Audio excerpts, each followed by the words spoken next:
Hey, I'm Jim Berry. Welcome once again to Miami Life, the show that takes a look at the issues and people shaping life here. And one critical issue facing just about everyone is finding work. And a program that for years has trained people to get work is shutting down. The U.S. Labor Department shutting down Job Corps. And in South Florida, that cut off a lifeline to nearly 300 people right now who are relying on that program to find employment. Tanya Francois tells us more.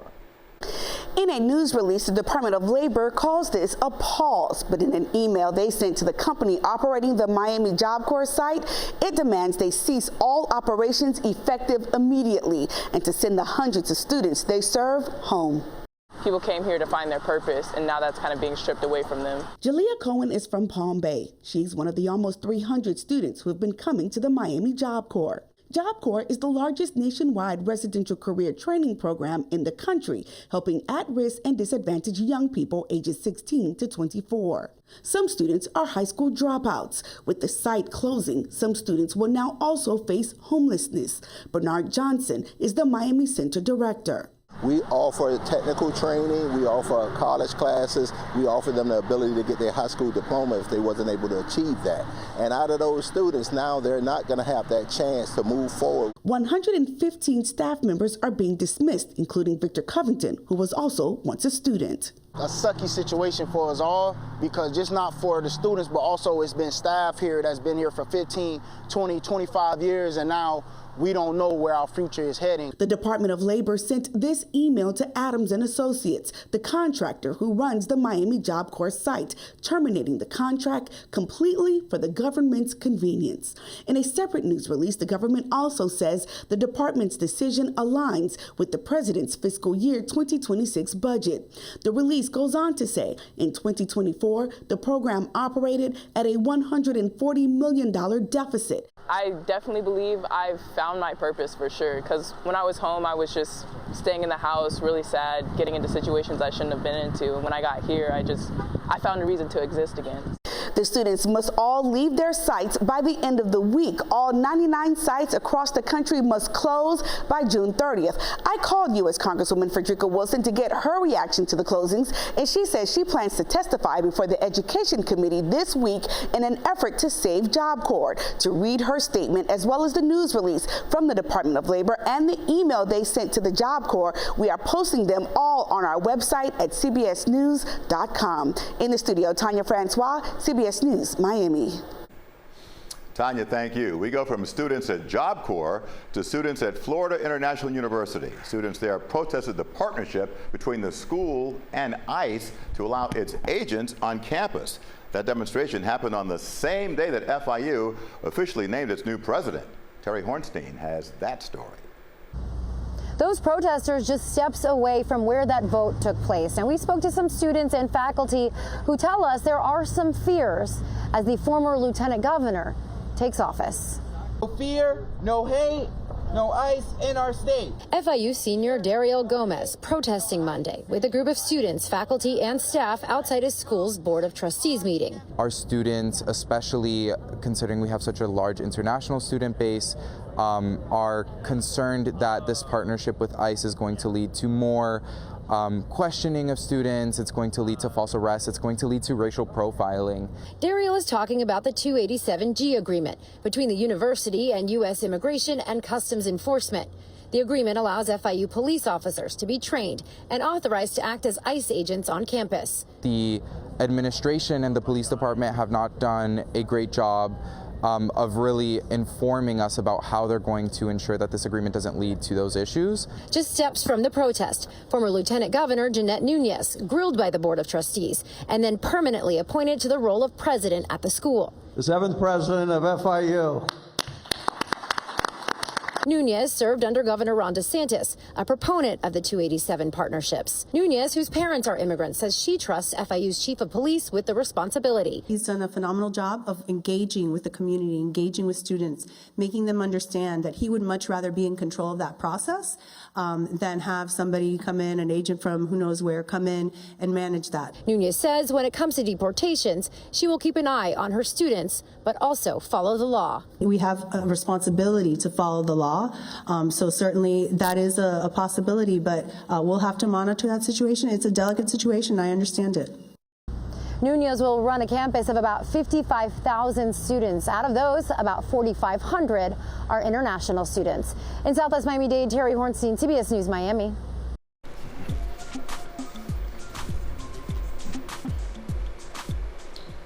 And joining us now on Miami Life is Dariel Gomez. You saw him in Terry's story. He is not only a senior at FIU, but he's also the Miami-Dade organizer for the American Civil Liberties Union of Florida, and obviously they're at the campus protests. Dariel, are students nervous about this?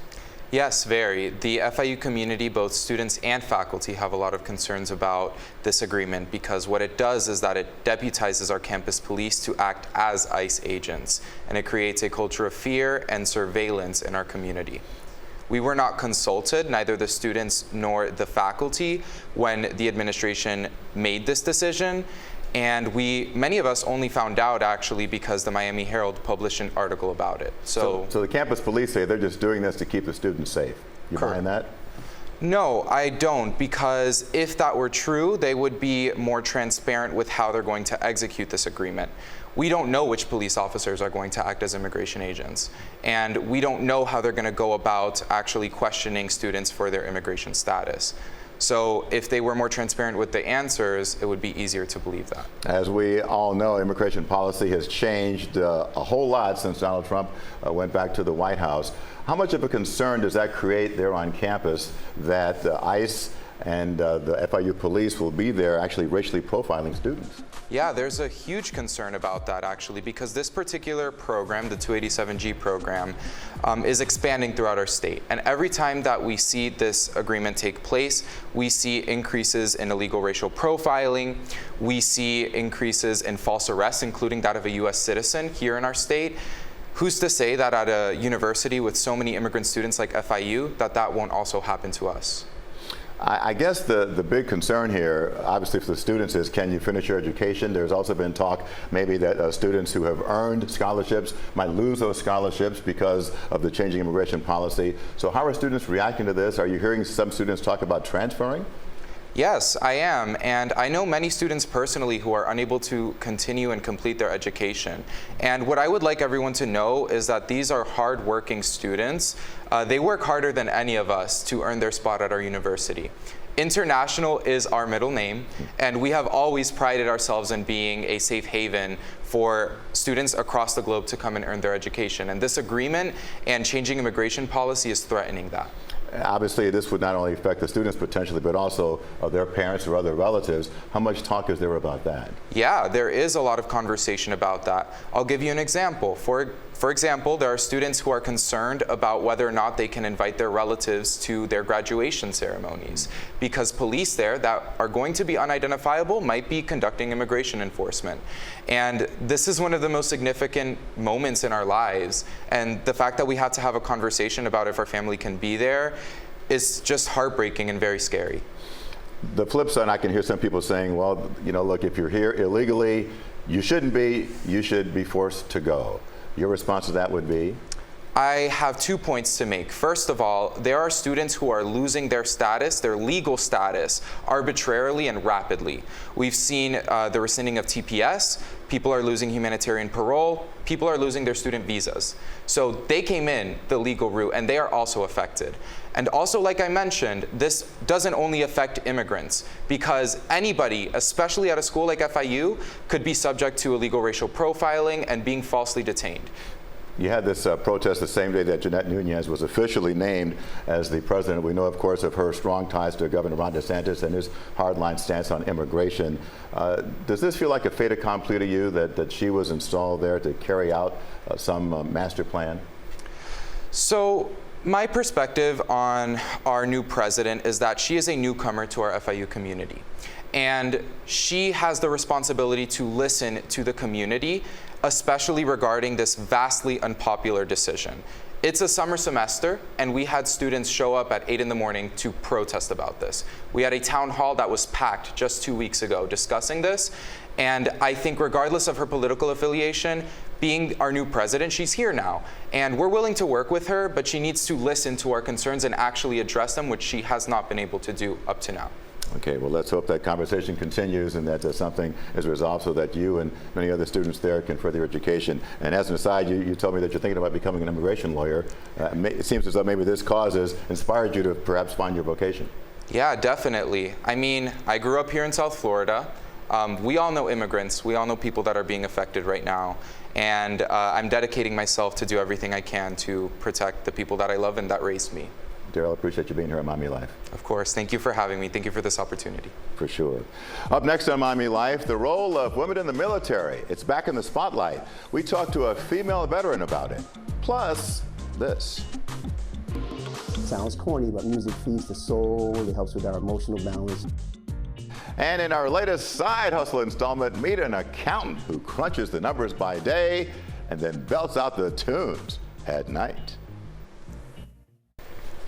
Welcome back to Miami Life. There are nearly 170,000 women veterans in the state of Florida, and a good chunk of them live right here in South Florida. Women are the fastest growing segment of the veteran community, yet it seems the debate over women in the military is now back in the forefront. So on June 12th, the Women Are Veterans 2 Summit is occurring in Homestead. With us now is Julie Robinson of the South Dade Women Veterans Alliance. She is a veteran herself from the Army. First of all, thank you for your service. You're welcome. I have to ask you, obviously this is a challenging time in the military. We've heard the comments from the Defense Secretary Pete Hegseth ordering the military to re-examine the standards for women and should they have combat roles or not. So how are women veterans reacting to this new conversation? Scared. Many of the women veterans in Miami-Dade County throughout the United States are really nervous about the decisions that our Defense Secretary has made. They have dismantled some of the programs that even the women that we work with now have created. And they've served 25, 30 years in the military, and now all the hard work that they've put in is being dismantled. So it's a little nerve-wracking, yeah. So tell me about the summit and what you hope to accomplish there. Obviously, you want to give people a sounding board to air some of their grievances, but what do you hope comes out of it? Well, we are hoping that the South Dade Women Veterans Alliance, coupled with in partnership with the Miami-Dade County Beacon Council, will be able to advocate on behalf, be that very voice. Women veterans have never had a voice, and we're trying to make it so that they're able. We're going to spend time with a tribute for them. We're having conversations with the policymakers. We've partnered with the Miami-Dade County Beacon Council, who is going to help with the access to jobs and get veterans everything that they need. And Women Are Veterans too is a statement, because as they have always done, they have decided that women are not a valuable asset. Women have always been in the military. From the Revolutionary War, you had women serving at that time. Deborah Sampson was the first female server. She served as a male. She hid her identity until she was injured in the military, and that's when they found out she was a female. It wasn't until enactment of the allowing women veterans to serve in our military is the significance of the June 12th date that we have. Well, you really outlined very eloquently the many pioneers, or some of them, who have been in the military, but it certainly has not been an easy road, as you pointed out. So are you concerned that this conversation is taking that effort backwards? The conversation, we're hoping that it's going to take it forward. We believe women have always served. We're not asking for something that we have not earned. And if you're going to exclude women, how do you exclude women and don't exclude men? Because we all served, and we've all given our lives for the service of our country. So to designate that the women are not good enough, that couldn't possibly be when you have women who have flown into wars, shot down our enemies, and all those things. Those was women pilots. They were not always men. And so we don't get the recognition, and we don't get the opportunity to have our voice, and we don't get the opportunities to be seen and heard. And this summit will allow us that opportunity. Tell me about the effort nationally to galvanize this movement, and where do you think it's heading? Well, Miami-Dade County has always been our sounding board. The Miami-Dade County has always been with us. The Miami-Dade Beacon Council, the Mayor Danielle Levine Carver, Commissioner Keone McGee, all of them have always been a support for our organization. They've been there to show us the way and to help us with the policy changes and whatever it's going to take. They're on our side, and we're happy and we're grateful for this movement. As you have said, it's movement that we are women too. We are veterans too. We serve. We're not asking for something that we have not fought for or we deserve. I hear the passion in your voice. And last question very quickly. I would imagine there's going to be a young lady who, like you were back in the 1980s, coming out of Miami-Killian Senior High, who might be thinking about the military as a career. What would your message be to that young lady who might be sitting here watching this interview but might be wondering, well, is it still a good choice for me? I would say yes. I would say yes, because South Dade Women's Veterans Alliance is not going to give up. We learn how to fight for our country. We got out there on that battlefield and we fought for our country, and we're going to fight for ourselves now. So I would still say yes to it. It's a good opportunity. It is a life-serving opportunity. We didn't just serve then, we're serving now. That's what South Dade Women's Veterans Alliance is about. Julie Robinson, thank you very much for your passion and for your eloquence on this topic. Thank you, sir. Thank you so much. All righty. And again, the Women's Veterans 2 Summit begins 10 a.m. Thursday, June 12th at the William Dickinson Center in Homestead. And of course, we'll have more about that on our website. Still to come, we're going to introduce you to the musical accountant who finds his groove after hours on stage. Hey, who's that with him?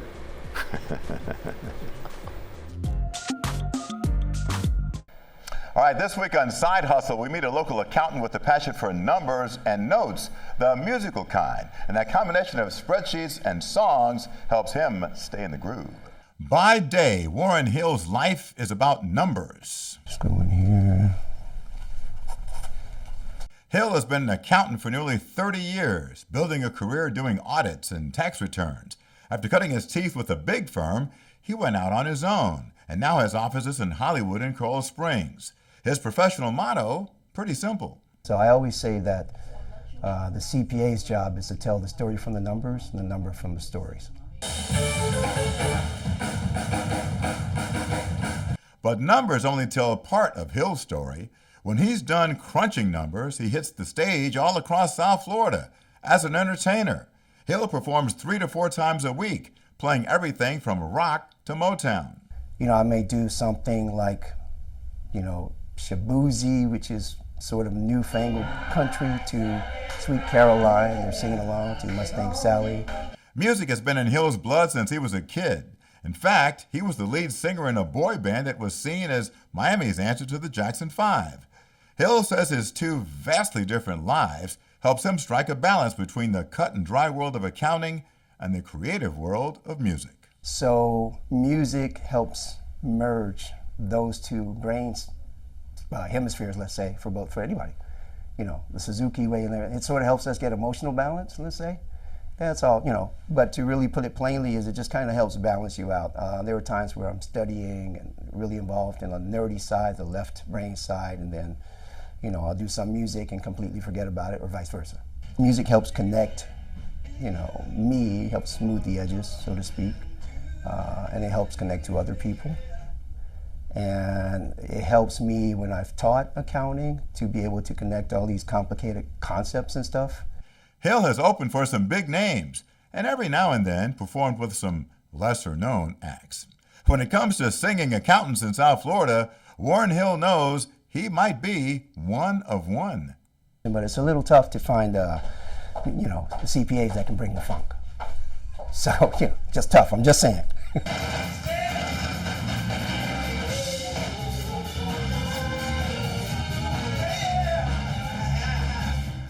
Mr. Warren Hill, one of a kind, a good friend of mine and a terrific entertainer. Do you know somebody with an interesting hobby or side hustle? If so, let us know. You might see them right here in Miami Life. Email us at cbsmiami@cbs.com and make sure to put side hustle in the subject line. I'll be right back. Well, next week on Miami Life, as the school year comes to an end, Broward County faces a number of important issues that will impact families, from possible school closings, revamped magnet programs, and the end of free lunches. We're going to sit down with the Broward School Superintendent, Howard Hepburn, to see what changes are in store for students when they return to class in the fall. That is next week on Miami Life. That's going to do it for this week's show. In the meantime, remember, you'll see us every Thursday at 6:30 on the stream for a brand new episode. You can watch all Miami Life episodes on demand on our YouTube channel. I'm Jim Barry. Hope to see you soon.